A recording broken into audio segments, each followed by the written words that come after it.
नमस्कार, आप देख रहे हैं आज तक। आपके साथ मैं हूं सईद अंसारी। स्वागत है आपका सबका सपना मनी मनी में। नोटबंदी के फैसले ने देश की राजनीति में भूचाल ला दिया है और इसकी वजह से संसद के शीतकालीन सत्र पर संकट के बादल मंडराने लगे हैं। कांग्रेस और बीजेपी दोनों इस मुद्दे पर आमने सामने हैं, एक दूसरे का विरोध कर रहे हैं, तो बाकी विपक्ष भी सरकार को घेरने की रणनीति और कोशिशों में लगा हुआ है। लेकिन अब सबसे बड़ा सवाल यह है कि क्या देश के सामने अब सिर्फ एक ही मुद्दा बचा है, राजनीति, बाकी तमाम दूसरे मुद्दों का क्या कोई मतलब नहीं। लोकसभा और राज्यसभा की कार्यवाही आज तीसरे दिन नोटबंदी पर मचे हंगामे की भेंट चढ़ गई।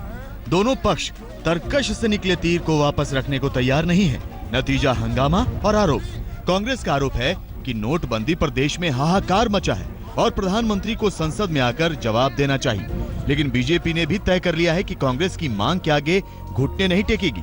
उनके पास सच्चे नहीं है, जनता उनका साथ नहीं है, पब्लिक ओपिनियन उनके खिलाफ जा रहे, इसलिए वो अभी बहस नहीं चाहते, ऐसा हमको लग रहा है। अदरवाइज कोई कारण नहीं था। बीजेपी के अपने आरोप हैं। कांग्रेस नेता गुलाम नबी आजाद के नोटबंदी की तुलना उरी हमले से किए जाने के बाद बीजेपी गुलाम नबी से माफी की मांग करते हुए कांग्रेस को निशाने पर ले रही है। इस बीच सदन के बाहर भी टीएमसी ने जमकर प्रदर्शन किया। दरअसल नोटबंदी का आर्थिक फैसला अब राजनीतिक रंग ले चुका है। बैंक के बाहर लगी लंबी कतारों और सरकार के बदलते नियमों से परेशान लोगों के कंधे पर बंदूक रखकर विपक्ष प्रधानमंत्री मोदी को तानाशाह बताने से नहीं चूक रहा। हालांकि विपक्ष के बीच मतभेद भी खुलकर सामने आ रहे हैं, क्योंकि जिस अंदाज में केजरीवाल और ममता बनर्जी ने 3 दिन के भीतर नोटबंदी के ऐलान को वापस लेने का अल्टीमेटम दिया था, उसे शरद यादव ने ही खारिज कर दिया। 3 दिन के अंदर इसको वापस लो, नहीं तो इस देश के अंदर बगावत होगी, इसको बर्दाश्त नहीं करेंगे और इस देश की जनता को खड़ा होना पड़े। लेकिन सवाल सिर्फ नोटबंदी के ऐलान पर मचे हंगामे का नहीं है। सवाल है, क्या संसद के शीतकालीन सत्र पर नोटबंदी का भेंट चढ़ने के संकेत मिल रहे हैं? जमीन पर हालात सुधरते ही विपक्ष के तेवर ढीले पड़ जाएंगे, क्योंकि सरकार को अपनी रणनीति बनाने और हालात सुधारने के लिए 2 दिन का वक्त और मिल गया है। यानी सोमवार के हालात देखने के बाद ही विपक्ष अपनी रणनीति को नए सिरे से परवान चढ़ाएगा। फिर गृह मंत्री राजनाथ सिंह के भी संसद में बोलने की संभावना है। वो इस मुद्दे पर सरकार का पक्ष रख सकते हैं। लेकिन असल मुद्दा जनता की परेशानी है, क्योंकि कोलकाता हाई कोर्ट तो नोटबंदी पर लोगों की परेशानी के मद्देनजर ये कहने से नहीं हिचका कि सरकार ने फैसला लेते वक्त अपने दिमाग का इस्तेमाल नहीं किया। यानी लोग परेशान हैं, ये सब देख रहे हैं। तो सवाल यही है कि लोग कब तक परेशान रहेंगे, और परेशान रहें तो इस मुद्दे पर राजनीति होगी ही। दिल्ली से रीमा पाराशर के साथ आज तक ब्यूरो। प्रधानमंत्री नरेंद्र मोदी ने अचानक 8 तारीख को जिस तरह से नोटबंदी का ऐलान किया, उससे देश के छोटे छोटे उद्योग प्रभावित हुए। कांचीपुरम से लेकर आगरा तक और दार्जिलिंग से लेकर लखनऊ तक तमाम छोटे छोटे उद्योग नोटबंदी की इस मार से करा रहे हैं। 500 रुपए और 1000 रुपए के करेंसी नोट लीगल टेंडर नहीं रहेंगे। प्रधानमंत्री नरेंद्र मोदी के नोटबंदी के ऐलान के महज 10 दिन बाद देश में अलग अलग जगह चल रहे छोटी मोटी इंडस्ट्री में हड़कंप है, क्योंकि नकद नहीं है। नोटबंदी के संकट में कहीं माल पैदा करने वालों को देने के लिए नकदी नहीं है, तो कहीं पहले से लिए गए ऑर्डर को पूरा करने में पूंजी चली गई। लेकिन अब ग्राहक के पास पैसा नहीं है तो माल कोई नहीं ले रहा। कई जगह ग्राहकों ने इंटरनेट के जरिए ऑर्डर बुक कराए थे, लेकिन ग्राहकों की जेब में थैला नहीं है तो माल वापस लौटा रहे हैं। माल आए कैसे? जब उसको लेबर को आप उसका वेज पेमेंट करेंगे तभी तो माल आएगा ना। माल आके उसके आगे के भी स्टेप्स होते हैं, 12 स्टेप्स होते हैं, तो जो जिस स्टेप पे माल फंसा है वहीं पे रुका है, जब तक उसका कैश पेमेंट नहीं करेंगे वहाँ। लखनऊ में चिकन कारोबारियों के पास कारीगरों को देने के लिए नकद पैसे नहीं है, इसलिए कई कारखानों में ताले पड़ गए हैं। पर्यटक यहाँ पर आकर तांगे की सवारी का लुत्फ भी उठाते थे और यहाँ पर चिकन की खरीदारी भी खूब करते थे।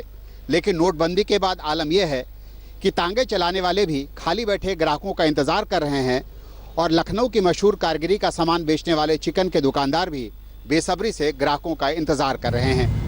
और वाराणसी में हथकरघा उद्योग के कारीगर परेशान हैं। उन्होंने बुनना ही छोड़ दिया है और फिलहाल बैंक की कतार में खड़े हैं। बंदा लाइन लगाते हुए थक जाता है, 3-4 घंटे से ऊपर काम नहीं हो पाते हैं। पहले तो भैया मेहनत करके बंदा 14 घंटे 16 घंटे जैसे भी होता था कर लेता था। अलीगढ़ की ताला फैक्ट्रियों में नोटबंदी के चलते ताला पड़ गया है। सिर्फ 2% काम हो रहा है। काम नहीं है बिल्कुल भी, कारखाने वालों ने मना कर दिया, पैसे नहीं है हमारे पास। फिर बैंकों पे आगे लग रहे हैं, खुला रहे हैं पैसे, अपने जो भी पैसे रखे हुए हमारे पास 1500 रुपये 4-5-6 हज़ार रुपये रखे हुए हैं, उन्हीं को खुला रहे हैं। पैसों को क्या करे यार। सूरत में 12 महीने 24 घंटे चलने वाली कपड़ा मिलों की इन चिमनियों से नोटबंदी की वजह से धुआं निकलना बंद हो गया है और ये हाल यहाँ की लगभग 450 कपड़ा मिलों का है। मशीनें बंद हैं, यानी प्रोडक्शन ठप। पैसे बैंक में से निकलता नहीं है। बराबर 4000 में क्या होता है कारीगर को? 60 कारीगर को पगार तो देना ही पड़ता है ना। अभी थोड़े थोड़े पैसे के लिए इतनी दिक्कत है और पगार जो नहीं आएगी मार्केट में, तो उसके लिए कारीगरों को बहुत परेशानी झेलनी पड़ती है। फिर विजयवाड़ा की कलमकारी प्रोडक्शन यूनिट्स हो या दार्जिलिंग की चाय इंडस्ट्री या फिर मुरादाबाद की पीतल इंडस्ट्री, सब संकट में है। किसके लिए नहीं हो रहा है कि कौन किसके पास में है काला धन, उसको हम लोग को पता नहीं, लेकिन हम लोग को बहुत सब कुछ है। माँ बाप का वेतन रहेगा तब तो खाएगा वो लोग, हम ही लोग नहीं है तो वो लोग खाएगा क्या। इसी तरह औरंगाबाद के पास भिवंडी में पैठनी साड़ी का कारोबार हो या कांचीपुरम में पूरा साड़ी उद्योग, सब नोटबंदी का शिकार हैं। तो सवाल सिर्फ इन चंद शहरों के कामगारों तक ही सीमित नहीं है। देश में माइक्रो, स्मॉल और मीडियम 4.5 करोड़ इंटरप्राइजेस में 25 से 50% तक काम ठप हुआ है। 11 करोड़ से ज्यादा कामगार सीधे प्रभावित हुए हैं। तो क्या सरकार की नीयत ठीक है लेकिन काम संभालने का हुनर नहीं आता, या कहें जब देश में बुनियादी ढांचा है ही नहीं तो फिर नोटबंदी के फैसले से इंडस्ट्री को प्रभावित होना ही था। लेकिन 10 दिन बाद देश की तमाम प्रभावित इंडस्ट्री से जुड़े लोग यही पूछ रहे हैं कि आखिर हालात कब तक सुधरेंगे। आज तक ब्यूरो। और आइए अब हम आपको लिए चलते हैं देश की सब्जी मंडियों में नोटबंदी के बाद। आइए आपको दिखाते हैं कि सब्जी मंडी और आढ़त मंडियों पर किस तरह का असर पड़ा है। सब्जी लोगों को सस्ती मिल रही है, लोग मजे मार रहे हैं। काम तो बहुत अच्छा हुआ, मोदी ने अच्छा काम करा है।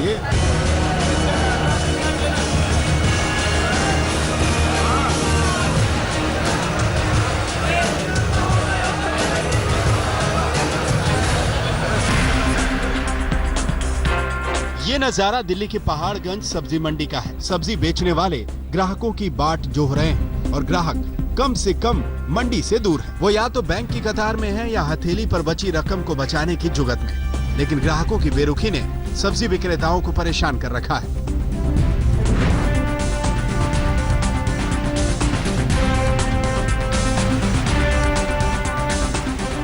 काम तो बहुत अच्छा हुआ, मोदी ने अच्छा काम करा है। ये सबको राहत मिलेगी, आपने आगे मिलेगी। लेकिन अभी के लिए टाइम मुश्किल है।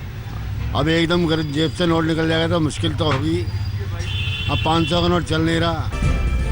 नोटबंदी के ऐलान के बाद लगा यही था कि सब्जियों के दाम बढ़ेंगे क्योंकि आपूर्ति की तुलना में मांग ज्यादा होगी, लेकिन हुआ उल्टा। बीते 10 दिन में सब्जियों के दाम में खासी कमी आई। यानी मेरे हिसाब से 8 तारीख के बाद से सारा माल आधे रेट पे है। जो सब्जी 50 थी वो 25 है, मटर 120 140 थी, आज 70 है, टमाटर 40 था 20 है। यानी हर आइटम मेरे हिसाब से 50% डाउन है। इससे लोगों को बहुत फायदा है क्यों आधे रेट पे सब्जी मिल रही है। जो टमाटर 10 दिन पहले 40 रुपए किलो था, अब 20 रुपए किलो बिक रहा है। गोभी 45 से 20, मटर 150 से 70 रुपए किलो पहुंच गए। ये हाल सारी सब्जियों का है। बावजूद इसके ग्राहक सब्जी मंडी में नहीं पहुंच रहे और ये हाल लगभग हर सब्जी मंडी का है। दिल्ली की सबसे बड़ी आजादपुर मंडी में व्यापारी परेशान हैं कि मंडी में लगने वाली कतार अब बैंकों के बाहर दिख रही है। नोटबंदी हुई है, हाँ जी, उसके बाद क्या आपको मजदूरी मिल पा रही? नहीं सर जी, मजदूरी नहीं मिल पा रही है। हाँ, क्या वजह बता रहे हैं ठेकेदार? कह रहे हैं कि खुले पैसे नहीं है और ना ही यहाँ आ रहा खुले पैसे, इससे मजदूरी नहीं मिल रही। आप काम कर रहे हैं? काम तो कर रहे हैं सर जी, काम छोड़ देंगे तो फिर कहाँ जाएंगे, इसलिए काम तो करना ही पड़ता है। दरअसल दिल्ली में ही नहीं, देश के तमाम छोटी बड़ी मंडियों में नोटबंदी का असर दिखना शुरू हो गया है। हापुड़ की ये सब्जी और आढ़त मंडी 8 नवंबर से पहले व्यापारियों और ग्राहकों से गुलजार रहती थी, आज लगभग खाली पड़ी है। कई जगह किसान और आढ़ती अभी भी 500 और 1000 के नोट ले दे रहे हैं, लेकिन ये रुपया दूसरी जगह नहीं चल पा रहा। हो रहा काम 100% में तो 25% ही रह गया।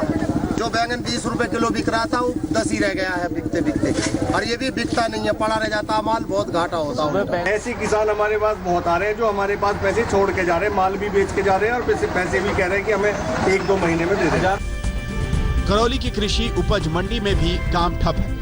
यहाँ रोजाना 1.25 करोड़ से ज्यादा का कारोबार होता था, लेकिन अब 50% से ज्यादा काम कम हो गया है। यही हाल भोपाल की मंडी का भी है।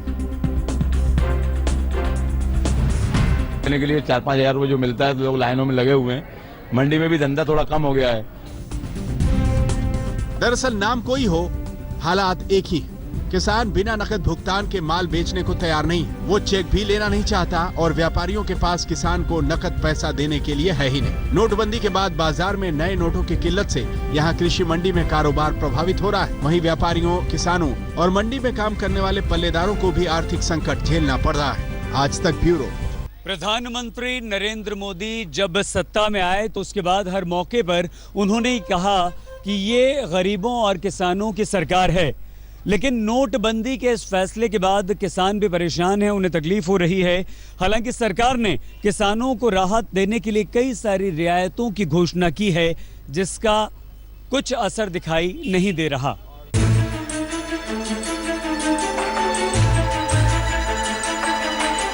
प्रधानमंत्री नरेंद्र मोदी ने भले हमेशा खुद को किसानों का सबसे बड़ा हितैषी बताया, लेकिन नोटबंदी के उनके फैसले ने देश भर के किसानों को बड़ा झटका दे डाला। जिस किसान को खेत में होना चाहिए था, वो इन दिनों बीज खरीदने के लिए परेशान है। जिस वक्त बीज बोए जाने का वक्त है, किसान बैंक की कतार में खड़ा है, और ये हाल देश भर के किसानों का है। बुंदेलखंड के महोबा, बांदा, चित्रकूट, जालौन, झांसी, ललितपुर और हमीरपुर जिलों में इस साल रबी की फसल से किसानों को बहुत उम्मीद थी। खेत पूरी तरह से तैयार थे, पर अचानक बड़े नोट बंद क्या हुए, किसानों की तकदीर पर ही ताला पड़ गया। बुआई के लिए किसान खाद बीज के लिए भटकने लगे, क्योंकि पुराने नोटों से कोई भी उन्हें खाद बीज देने को तैयार नहीं है, और बैंकों में लंबी लंबी कतारों से किसानों को नए नोट नहीं मिल पा रहे हैं। हमारी पानी से नहीं मिली, अब खाद बीज से नहीं मिल रही, परेशान है किसान। नोट बदलो, नोट बदलो, नोट कहाँ से पाएं हम लोग? जो नोट है वही नोट है हमारे पास, हम कहाँ से लें? बैंक में जाते हैं, सुबह से शाम तक काउंटर में नहीं पहुँच पाते। खाद लेने गए थे तो कह रहे थे कि फुट करना ही है पहली बात तो, और दूसरी बात हम लोग को क्या करें, फुट कर तुम ही दो। किसान आदमी बहुत ही ज़्यादा परेशान है और ना उसके पास में पैसा है, और पैसा भी है तो वो चेंज नहीं हो रहा है। किसान ही नहीं, मनरेगा मजदूर भी परेशान हैं, खाने के लाले पड़े हैं और हथेली खाली है।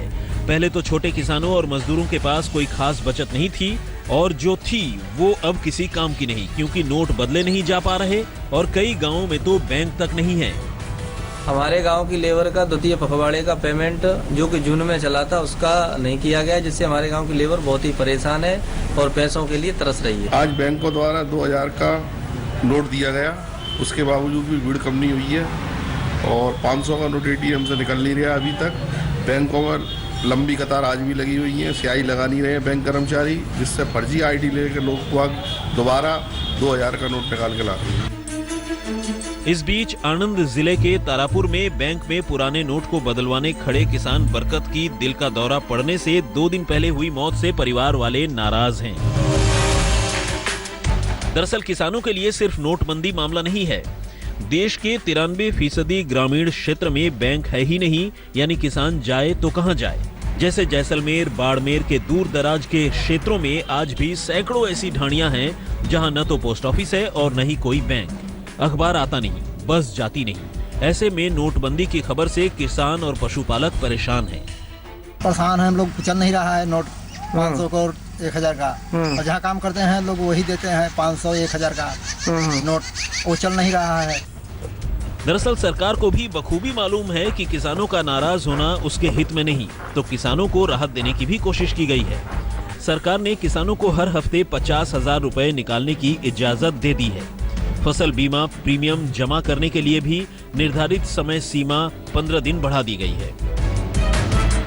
लेकिन इसके आगे सरकार शायद ही किसानों को छूट दे, क्योंकि सूत्रों के मुताबिक केंद्रीय कृषि मंत्री राधा मोहन सिंह ने वित्त मंत्री अरुण जेटली को लिखे पत्र में बीज खरीदने के लिए 10,000 रुपए के पुराने नोट को चलाने की मांग को वित्त मंत्री ने खारिज कर दिया है। यानी अब किसानों को भी हालात सुधरने का इंतजार करना ही होगा। आज तक ब्यूरो। ये मौसम शादियों का है और सरकार ने नोटबंदी के बाद लाख रुपए जिनके घर में शादी है उन्हें बैंक से निकालने का बैंक को आदेश दिया है, लेकिन बैंक के पास अभी तक ये निर्देश नहीं पहुंच पाया। इसलिए लोग शादी की खरीदारी नहीं कर पा रहे हैं और मायूस वापस अपने घर लौट रहे हैं। हमें सामान लाना हमारे यहाँ बारात आएगी तो कहाँ से लाएंगे बताइए। अब तो है ही रेजी में जाए, अब तो उधार ही लेना पड़ेगा किसी से। सबका सपना मनी मनी है, क्योंकि पैसे ही नहीं होंगे तो शादी कैसे होगी। फुटकर खर्चों के लिए हम भी आज लाइन पे लगे हैं। इसीलिए नोटबंदी के 9 दिन बाद जब सरकार ने ऐलान किया कि शादी के लिए कार्ड दिखाकर आप 2.5 लाख रुपए निकाल सकते हैं, तो शादी वाले घरों में खुशियां नाचने लगी।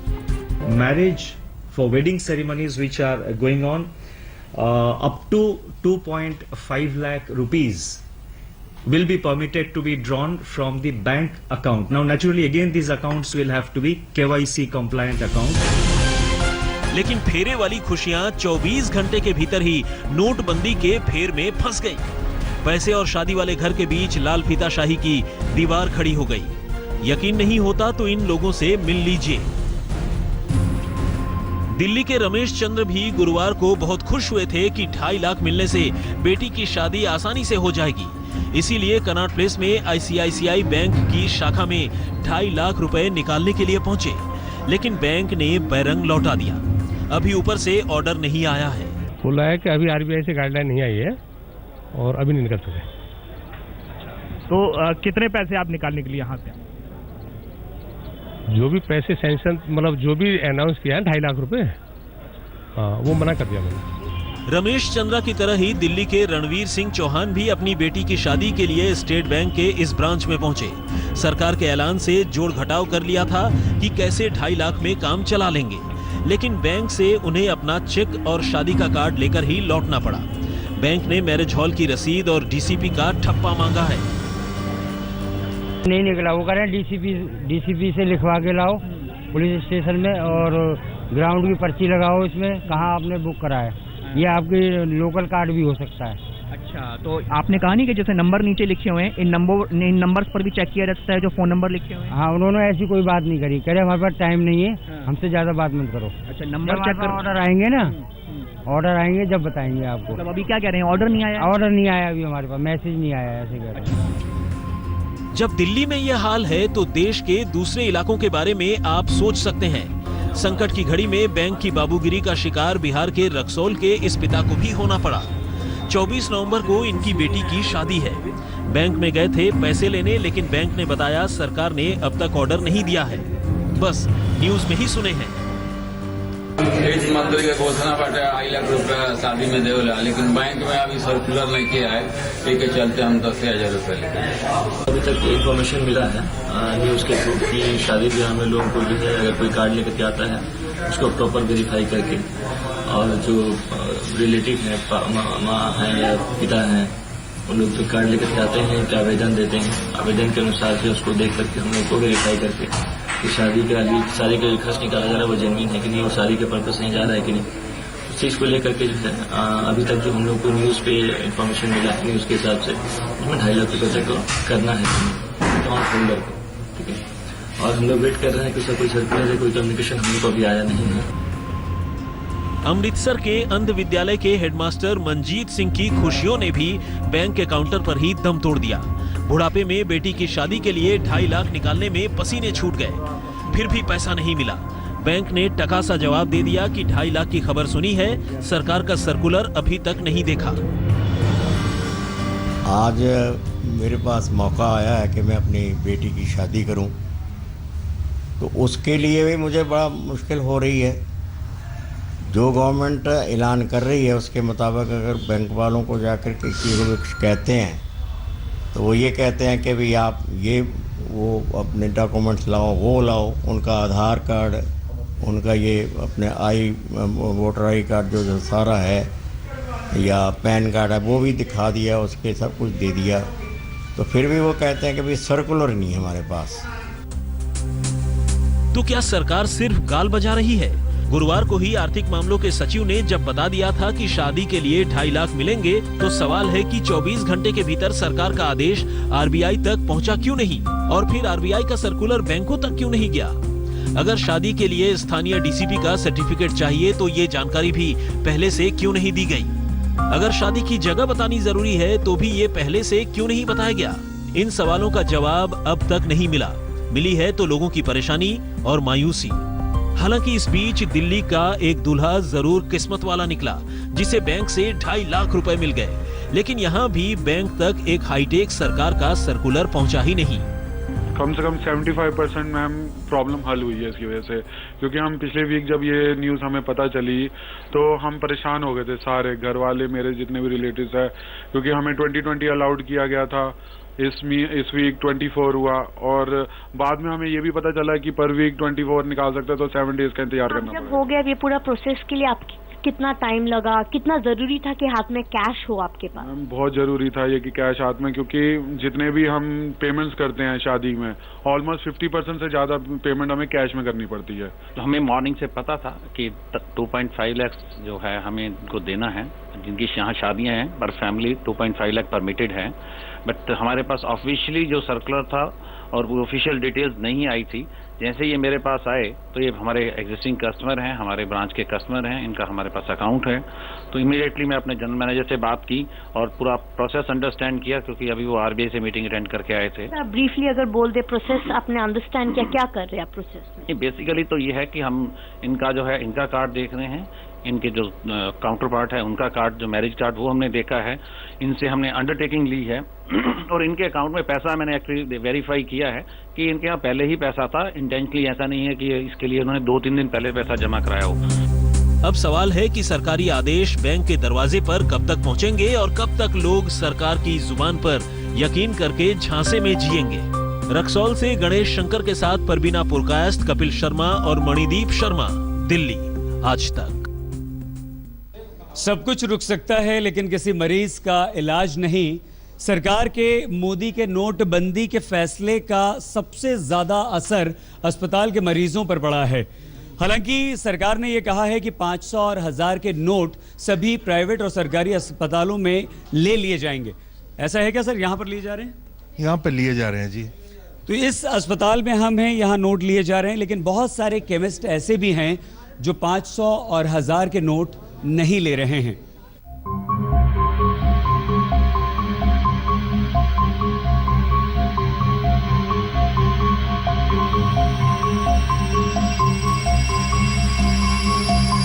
मेरे फादर इन लॉ हॉस्पिटल में एडमिट है, ना कैश है, ना पैसा है, ना एटीएम में पैसे हैं, और जो लिमिट है वो 4000 से ऊपर की नहीं है, ना और बैंक जो उनका ऑपरेशन का खर्चा वो 10 लाख रुपए का है। कहाँ से अरेंजमेंट करें कुछ समझ में नहीं आ रहा। लोगों की ये परेशानी सरकार के इस नियम के बाद भी बनी हुई है कि सरकारी या प्राइवेट कोई भी अस्पताल मरीजों से पुराने नोट लेने को मना नहीं करेगा। हॉस्पिटल्स के बारे में अगर आप कल के हमारे जो प्रेस रिलीज इशू की गई है उसमें अगर देखेंगे, जितना हद तक हो सके, टू दी एक्सटेंट पॉसिबल, क्योंकि बैंक का जो रिसोर्सेस और स्टाफ है वो बिल्कुल ओवर स्ट्रेस्ड है, जितना हद तक पॉसिबल है बैंकों को ये मैसेज दिया गया है कि हॉस्पिटल्स के पास वो मोबाइल बैंकिंग के फैसिलिटी थोड़ा, मतलब जितना हो सकता है वो पेशेंट्स के कन्वीनियंस के लिए वो मोबाइल बैंकिंग फैसिलिटी अवेलेबल करें। अब आप शहर दर शहर लोगों की मुसीबतों को समझिए। छत्तीसगढ़ की राजधानी रायपुर के एक बड़े निजी अस्पताल के सामने मरीजों के परिजन मोबाइल एटीएम वैन की तलाश कर रहे हैं, जिसका दावा सरकार ने किया था, लेकिन बाहर एटीएम वैन नहीं मिल रही और अंदर अस्पताल पुराने नोट लेने से साफ मना कर रहा है। वक्त मैं रायपुर के सबसे बड़े मेडिकल इंस्टीट्यूट में हूं। यहां पर आम लोगों का, वीआईपी का और नक्सलियों का, तमाम प्रकार के मरीजों का यहां इलाज किया जाता है, लेकिन इस अस्पताल में ना तो एटीएम है और ना ही यहां पर कोई मोबाइल सर्विसेज हैं। जैसा कि दावा किया जा रहा था कि बड़े हॉस्पिटल के सामने मोबाइल वैन्स लगाई जाएगी ताकि मरीजों को दिक्कत ना हो, उनके परिजनों को दिक्कत ना हो, लेकिन ऐसा यहां पर कोई ना मोबाइल वैन है और ना ही जो एटीएम आसपास है वहां उन एटीएम में पैसा है। इसके चलते मरीजों को, परिजनों को काफी परेशानी उठानी पड़ रही है। किस तरह आप मैनेज कर रहे हैं? जी सर, मेरे यहाँ सिस्टर 2 तारीख से एडमिट है और बहुत ही मतलब सीरियस केस था। पैसे कैसे आप जी पैसे सर कुछ दिन में हमारी जो बड़ा नोट हो गया, बंद हो गया। जब पुराने बड़ा नोट को लेके गए तो वहाँ लेने से इनकार कर दिए वहाँ।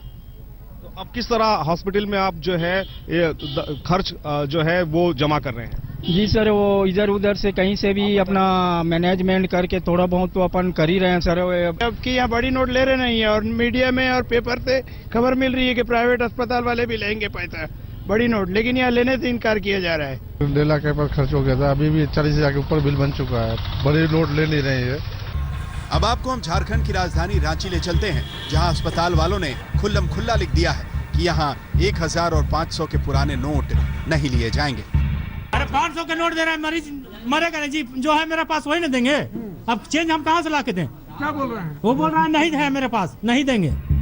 ये तस्वीर राजस्थान की राजधानी जयपुर के एक बड़े अस्पताल की है। मरीजों के परिजनों को समझ में नहीं आ रहा कि सरकार के फैसले के बावजूद अस्पताल वाले पुराने नोट ले क्यों नहीं रहे। पेशेंट को एडमिट तो कर देते, उनको समझा देते, पुराने नोट नहीं लेते, उनको क्रेडिट कार्ड या चेक से देने के लिए कह देते। एक तो देंगे, बाकी अगर अभी आदमी को कैश नहीं तो कहाँ से दे, या अकाउंट में डालना पड़ेगा, लाइन लगानी पड़ेगी, ये प्रॉब्लम। वैसे ही कोलकाता में भी अस्पताल वाले सरकारी नियम की धज्जियां उड़ा रहे हैं।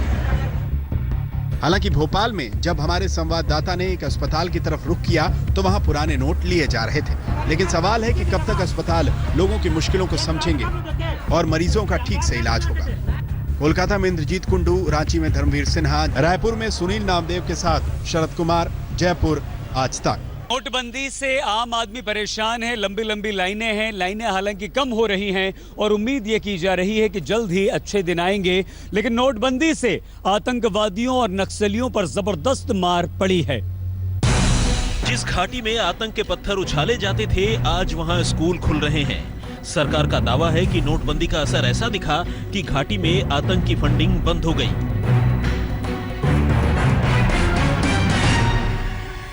नवंबर 8 तारीख से जो बॉर्डर अक्रॉस द बॉर्डर उस पार से जितने भी फेक करेंसी नोट्स आते थे, जितना स्मगलिंग आते थे और जो हवाला ट्रांजैक्शन होता था, उसमें बिल्कुल बंद हो गया। ये हमारे देश के लिए बहुत बड़ी बात है।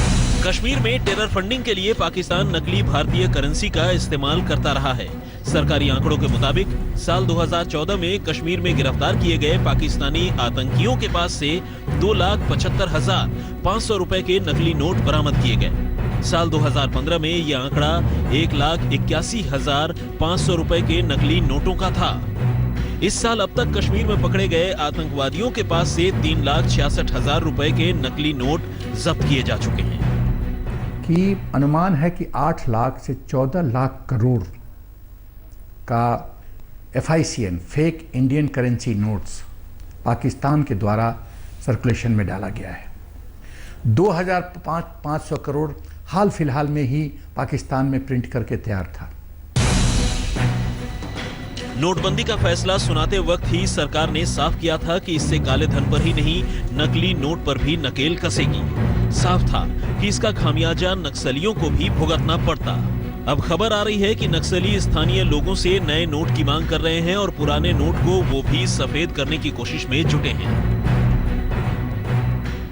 कि ये डिमोनेटाइजेशन के बाद जो हमारे रेड्स हुए हैं, उनमें 7 इंस्टेंसेस में CRP के ऑफिसर्स और जवानों ने 71 लाख बरामद किया है।